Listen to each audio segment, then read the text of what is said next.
And congratulations on your victory this evening. I know this is a moment that you were dreaming about for a long time and envisioning. The atmosphere was certainly electric in there tonight. Give me an idea of just how the moment played out versus your expectations. I think I've done everything right. Choosing my walkout music to get my people in that type of mindset, cheering, chanting. I just had to take a moment before I actually stepped in the octagon to just be like, oh, this is my moment, So it was a very proud moment for me coming from Liverpool as well. Nice. Internet's going crazy right now. Fans, media, everybody's trying to debate the score and what it was. Give me an idea. I mean, were you and your team scoring it round by round? How did you have it going? What did you think when it came time to read the decision? Listen, it's a close fight. It was a close fight. People are going to want to say that he won, and people say that I won. I couldn't care less. I got the decision. It was a really, really close fight. He's the most trickiest fighter I've ever fought. I think he was shocked because he thought I'm an aggressive fighter, and I am, but I knew against him I had to be very different and use all my smarts. So it was a hard fight, Very close, very close. And lastly for me, you've been incredibly apologetic about missing weight, but you haven't really talked about it much. And I don't know if you didn't want to get into it before the fight, but Dana was in here earlier and he said, listen, I'm not upset. He has an excuse. He knows what happened, and there was a very good reason. Yeah. I don't want to talk about it. That's for him to talk about. Can you help us understand? I know some of it may be personal, but because I think everybody's just trying to understand exactly what happened, why you came in, needed extra time and then missed by so much, I think the thing is, mate, I'm not one to sit here and make excuses no matter what happened. I missed weight. I can't do anything about it. I missed weight. The night of having to cut weight, I had some problems to attend to whilst cutting weight, so I attended to them. But listen, there's no fucking excuse for missing weight. I missed weight, and it is what it is. I know people are going to want to throw around now like, oh, he still took it was 3 fucking pounds. We're fighting here, it was 3 pounds. And listen, I'm not trying to make out that I'm the good person, but it was 3 pounds. Stephen was going to take the fight no matter what. 3 pounds or not. It's his coaches and management to then look after him as best, and that's what they done. They made me weigh in it, the day very light, and they took 30%, and that's what comes with not making weight. I never made weight, no excuses. Do you know what I mean? But it's not like it changed anything in the fight. 3 pounds won't change nothing. Doesn't matter. If I'd made weight, no one would have said anything. But I didn't make weight, and I'm truly embarrassed by it. There's no excuses. I didn't make weight. Darren, you said in the cage after the fight that you didn't necessarily deserve a title shot next. How far away do you think you are now? I couldn't care less, mate. I think Stephen deserves I go with the interim more than I do myself. I know, I've just beat him in a close fight, but give it to Stephen. He made weight, and he's still number one and beat some more guys than me. So give it to him. Listen, mate, I'm a realist. I'm not going to sit here and bullshit anyone. I'm never going to bullshit myself. I'm certainly not going to bullshit you. So give it to Stephen. I'm just going to go and train. I'm going to go on the air this week, and then I'm going to train Monday. You changed up your walkout music. Yeah. It worked. Of course. Is that if you found something that you're going to stick with now? And what was the thought process behind changing it? No, I might not change it. I don't know. I'm not like a superstitious guy. I don't think, I have to have the same. I know some fights think everything has to be the same, but I just knew for that type of crowd, that type of tune would work, and I know that all you guys seen it here. I don't think scenes like that they've only been seen before in Dublin, I suppose. So, I looked over at one point in the day and had a big smile on his face. So I feel like I was very intelligent with my walkout music, and I wanted to have a good moment. It's never been to Liverpool, so. Dana says he's taking you to Vegas next. Well, we'll see. I want to bring it to Anfield. So, why? America's amazing. I've never fought there. The pay-per-views, and then we all know Las Vegas and Madison Square Garden. But why can't I be the guy to bring the UFC to an arena, a stadium, here in England, here in Liverpool? Why can't I do that? Why? Who's telling me I can't? Do you know what I mean? It doesn't matter who you are. I'll say fuck you, and I don't care. To me, I want a stadium event to happen, a pay-per-view at Anfield. I've had the dream of the Echo. That's been done now. Now it's Anfield. So, Dana's the boss, but manifestation. That's what it's all about. Darren, congratulations on a very composed performance after a difficult couple of days. Just going back over that point that Simon mentioned there about Dana, he categorically said you're going to America next. Yeah. He's just been in here. We've seen great occasions though when British fighters have gone to Vegas, and there is clearly about 10,000 people that would travel over there with you, and it goes down in history in America, and it's strange to hear you say you are going to refuse it from them. No, I'm not going to refuse it. If Dana says, Darren, you're fighting in Vegas, I say, okay, but I'll try and convince him. I'll say, listen, you know, believe in me as I believe in myself, and yeah, 10,000 might travel over there, but 65,000 will fill Anfield, you know, in the ground and sitting and seats, maybe more, so I know I can fill that shit out, trust me. Is the title shot not the one in Anfield though? Maybe, but listen, I'm not going to sit here and say, for starters, I miss weight, so I don't feel like I deserve a title shot. Anyway, I missed weight, so there you go, right away, I don't deserve the next shot of the title. Still feel that Stephen probably deserves it, maybe whoever wins out of the interim, maybe Stephen or Usman, they deserve it more. I've just said this, I'm a fucking realist, and I'll always stay this way. I still want to beat them all in the division. You know, when I come back, I want to put that weight thing behind me. And it is what it is, but I'll try and speak to Dana. I'll convince him as best as I can, you know, with me nice little Scouse charm, and see where it goes. Final one from me. In the last kind of 24, 48 hours, can you just say a few words about Mr. Cabon, Colin Heron, what he's done for you to keep everything together? Colin doesn't say much. Colin doesn't have to keep anything together. Colin just says little pieces and little words of wisdom, and it just motivates you and keeps you positive. He's a phenomenal man. Without Colin, none of this happens, you know what I mean? And Colin is the main fucking man. Thank you. Where is he? I come. Darren, you mentioned how you thought that Stephen would anticipate that you'd come out the aggressor in the fight. I'm fucking mostly, I'm sorry. It's alright, it's alright. Don't look at me fat belly, didn't make weight.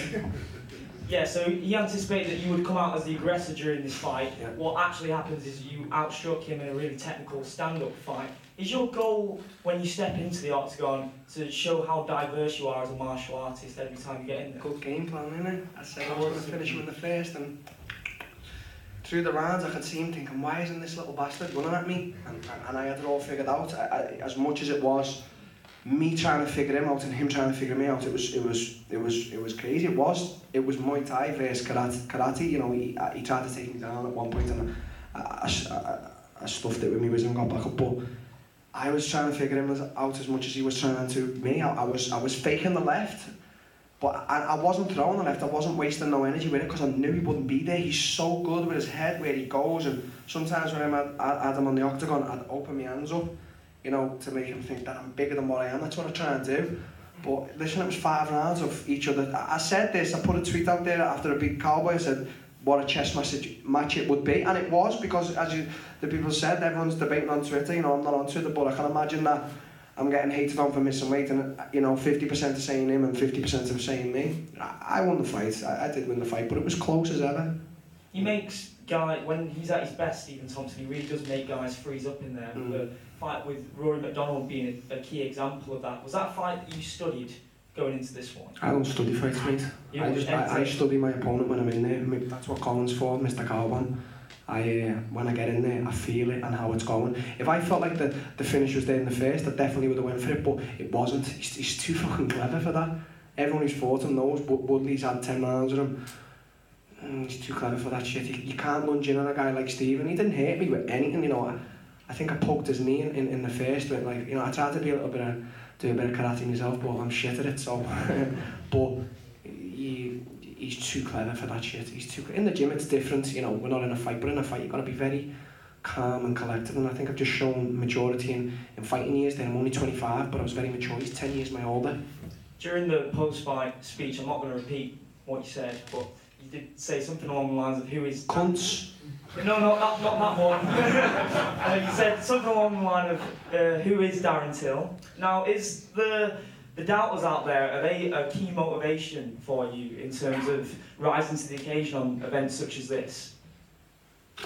Yeah, no, I don't wake up every morning, you know, thinking who's a hater or this or what. Every morning I wake up, I want to do me coach proud and and myself. Listen, I'm in this for myself. I started out as a fighter to be the best for myself, not no one.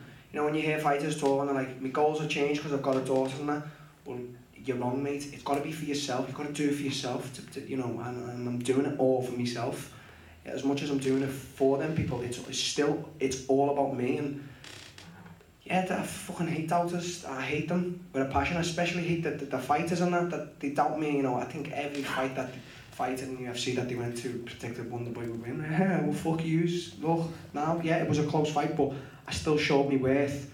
You know, maybe now just stop doubting me a little bit less. You know, and there's no disrespect to Stephen. I've just said I still think he deserves the title shot more than me, and I've just beat him, but I just don't like getting doubted, and I don't want people saying this kid just come on the block and he thinks he's this and that. I don't. I just say I'm the greatest because I believe I am, that's all. With you continuing to stack up the wins in your profile, keep rising, you're undoubtedly going to become a role model. You probably are already a role model in the city. Your language is undeniably colourful. Do you feel like sometimes you might have to tone that down a bit? No, it's a word. It's just a word, right? It's expressive to how passionate I am. And you know, every time I'm going for interviews, Till, can you not say this and not say that? And I say, maybe, I don't know, and then it comes out like Tourette's. So do you not think that TV network stations are going to be like absolutely bricking it when you're going to be coming into studios now? Maybe, but they got a choice. They can have me on or not. It's no skin off my nose. I don't want to be a celebrity. Or I don't. You know, you can give me an interview. You can't. I don't care. But it's just I'm just so passionate. It's for me. It's just I'm so passionate about it, and I don't think when you know I swear words coming out of me, I shouldn't say this. I'm just passionate, and that's what comes out of me. And maybe I might have to tone it down, but I'm not going to. Cunt. Oh, sorry. Hey Darren, one of the parts of the agreement for making the fight happen after you missed weight was you making 188 pounds just right before the event. Was it a challenge for you? Yeah, it was, because I've got the type of body, I don't know what it is. As soon as I missed weight, I started hydrating again, and my weight just shot right back up. I went back to, I think in kilos I went to 88 and I had to weigh in at 85.2. So that was the night going to bed. So last night I had to starve myself and not drink, and this morning, didn't I, Colin? I went and trained. So I went in the gym and done 45 minutes hard training to you know, this is how much I wanted to fight, but I say it again, I'm not going to stop. There's no excuse for missing weight, and I'm truly ashamed by it. I don't like it. You know, I feel like my win could be a little bit more right now if I'd made weight. I'm taking a bit off. No matter what, win, lose or draw, I'm still taking a bit off because I'm ashamed by it. You know, I am a professional man, and as I've said, I'm a big guy for the weight, and I've got to get it more under control. And I've made weight before. I made 170. Like I had a coke before my last fight, my last weigh-in, but just got to get it more under control now. It's just another thing, and you know, adversity, bad or good, I'll face it. Did you feel any inconveniences inside the octagon because of this 188 limit? Yeah, I did, but I just don't care. Honestly, I just do not care what happens. Honestly, I just don't care. When I'm inside the octagon, it's all blank. It's all different for me. Nothing affects me. Nothing affects me. So, yeah, I said to my coach before I was going out, I said, I've got an headache. I said, I feel a bit tired. I said, I don't feel, you know, the same. But when I'm in there, it's all that confidence that I've got, and I know I'm confident. So Darren, this is a big sports weekend for Liverpool, but you know, Real beat Madrid, and then Molly lost her fight, which almost made it so that all the expectations and hopes were laid solely on you. Was that something you were thinking about and feeling on your way into the fight? No, I don't care. It's me who steps in there. It's not Liverpool football team. You know, it's unfortunate that in a debut Molly lost. You know, sorry about that, but you know, it's an individual sport, and I was just going in there, and for me, whatever will happen, will happen. If I go in there in 10 seconds and Stephen knocks me clean out, then it happened. You know, I'm not a guy. I don't care. I'll come back from it. I'll come back from anything. I know I will. I'm only young, and I've got the determination and grit to come back from anything in this world, no matter what happens. And in that fifth round, you know, you had him knocked down. It looked really close to a finish. Fourth. It was 4-1. Was it the fourth? Fifth? I've lost my head. Yeah, what was going through your mind when you saw that? Did you feel like the finish was close? And Yeah and no, because Woodley had him knocked down a few times. Stephen recovers very quick because he's very fit and this and that.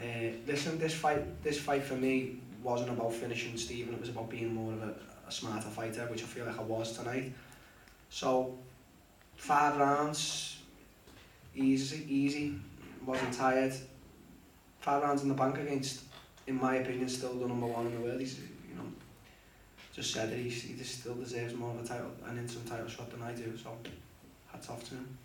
And as you mentioned, it was a very close fight, and we did actually see some very controversial scoring earlier in the night. Even Dana mentioned that he felt some of the scoring was very off. Were you at all worried once you were reading up the judge's decision that he would get it? If he was going to get it, he was going to get it.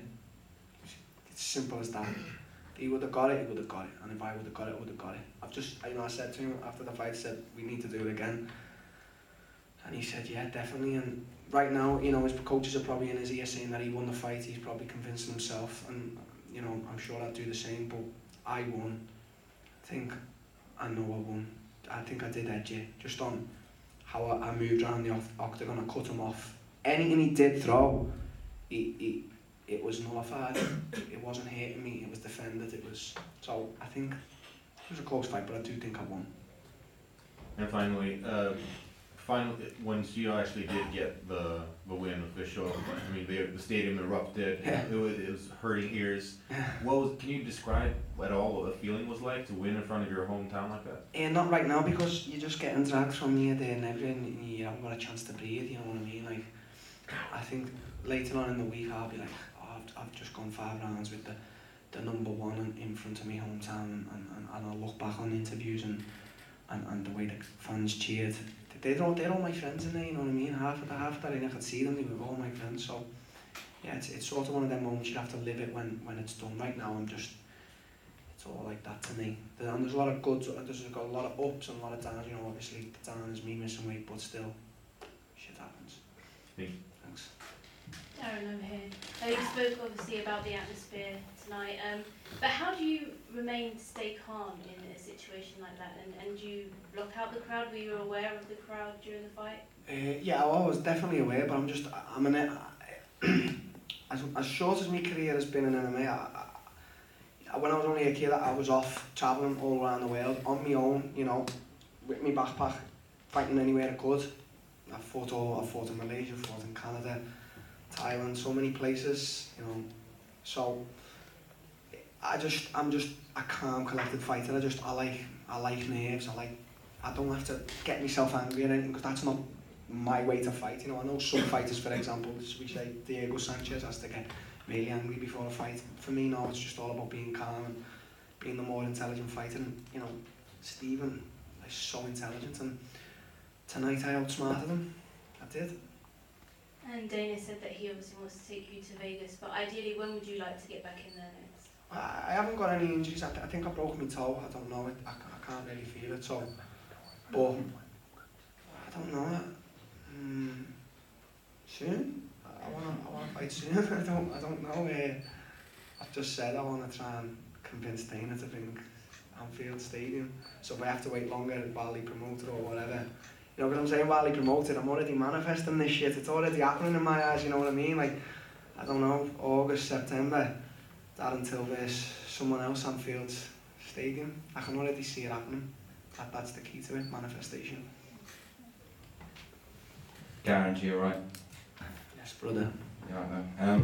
Obviously, this was one of the craziest fight weeks I mentioned for you. Can you kind of, I don't know, give us an idea of how difficult it was, and was there ever any time you were mentally in a state where this might not happen?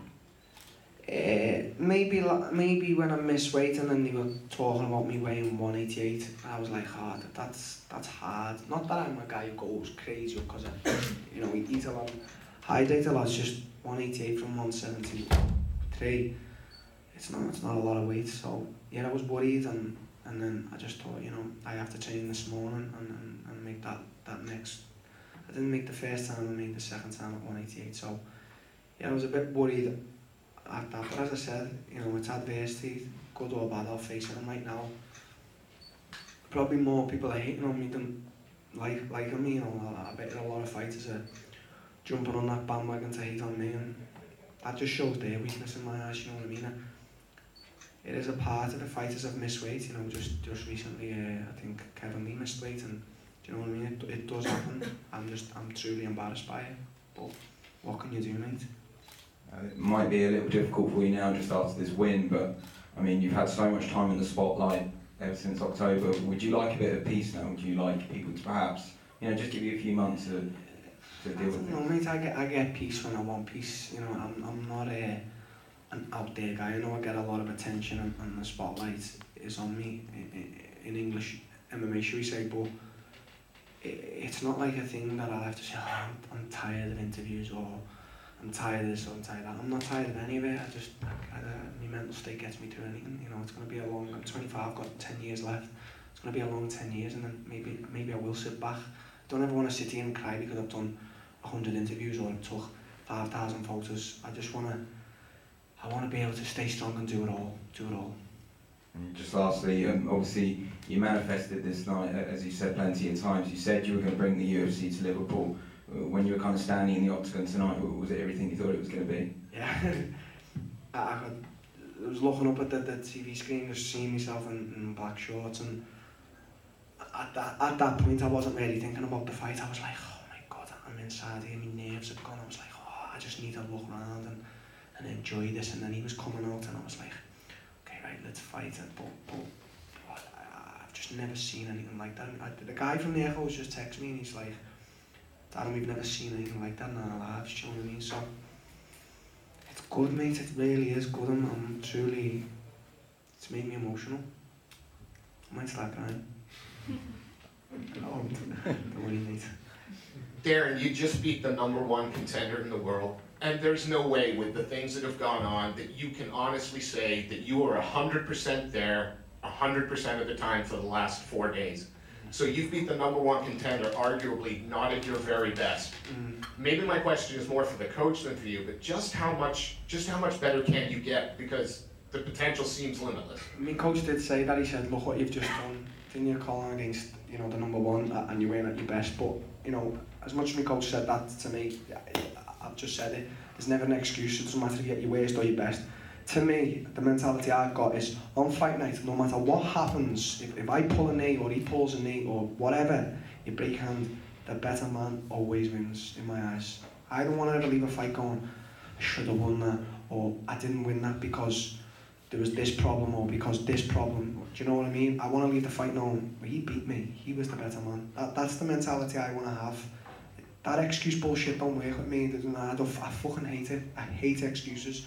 And that's not me. So tonight I was the better man. Next time he could knock me out, he will be the better man. Yeah, this week I've had, you know, a few problems here and there, but nothing's happened. It hasn't changed any in the fight. It was Darren Till versus Stephen Thompson in there. So you never know. He could be going through things that he hasn't even mentioned about.